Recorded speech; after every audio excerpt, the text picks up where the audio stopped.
But first, locally, the collapse of the bridge over the Barton Highway has left 15 people injured, many thousands inconvenienced, and posed a number of very serious questions about work practices and safety in the ACT. And whilst thankfully no one was killed, that's a phrase we've heard a little too often in recent years.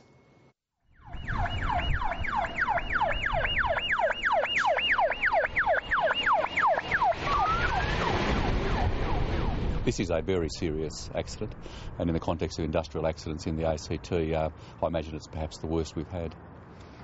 You make one mistake, or there's one error, or one miscalculation, 10 or 20 people can get killed. The consequences, of course, could have been quite tragic.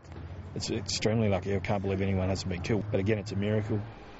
A familiar miracle for the Canberra construction industry. This is the fourth major incident since 2003. At each one, luck was considered a factor in avoiding fatalities.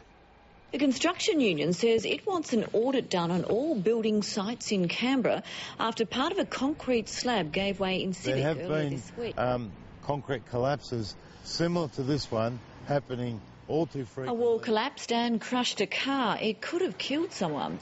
But who's to blame? We need a much more detailed investigation and analysis of all the events, Investigation including... is underway tonight after a massive building collapse at Canberra Airport. 12 workers suffered head and back injuries and broken bones as a new hangar at the local Air Force base caved in during construction. We are still providing support and counselling services to workers from the hangar site. We are still seeing workers' comp issues and problems for families from the Marcus Clark Street site. There will be people who will be injured on this site that their lives will change forever. We have to stop thinking about just fatalities because often people live on in pain and suffering for decades after incidents like this, and we move on and build the next building. It's sad that a death has to happen just to realise about safety. It shouldn't have to be like that. Anita Spasovska and her family live with the reality of workplace tragedy. In 2006, Anita's father, Nick, died in an accident on a Civic construction site. I just don't want any of this happening to anyone else. It's like trauma, like it just scars you for life. Despite assurances about safety systems and regulations, the Spasovska family is worried that major incidents are still happening, and they fear it will take a worst-case scenario to generate genuine change. It's very frustrating because, I just wish they can do something about it. It is serious. How did you feel when you saw the accident on the weekend, the bridge collapse? How did that make you feel? I felt sick just to know that, that another family's going to go through it again, like what I did with my family. And it just feels sad and, sorry for them. The coronial inquiry into Nick Spasovska's death found no one was to blame for the accident.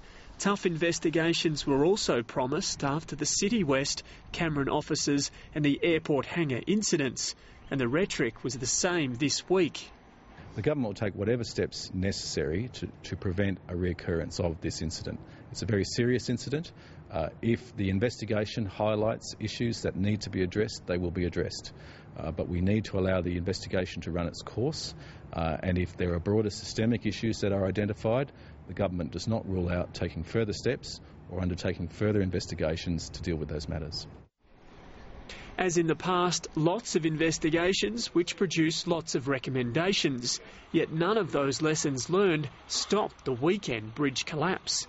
They could be isolated freak accidents, or as one industry insider suggests, the inevitable result of flaws in training and safety systems. The construction industry as a whole is life-threatening. This lack of training is not only a Canberra problem, it's an Australia-wide problem. David Cavell is a retired construction worker. He was a steel fixer and concreter for 50 years and worked on prominent Canberra projects like Parliament House and Black Mountain Tower. He says safety is compromised by deadline pressures and a lack of qualified workers. Do you think the pressure on a building company or a contractor to deliver to date means that shortcuts are inevitably taken? Yes. Shortcuts have to be taken. You know, to meet those deadlines, you have to take shortcuts. There's no other way.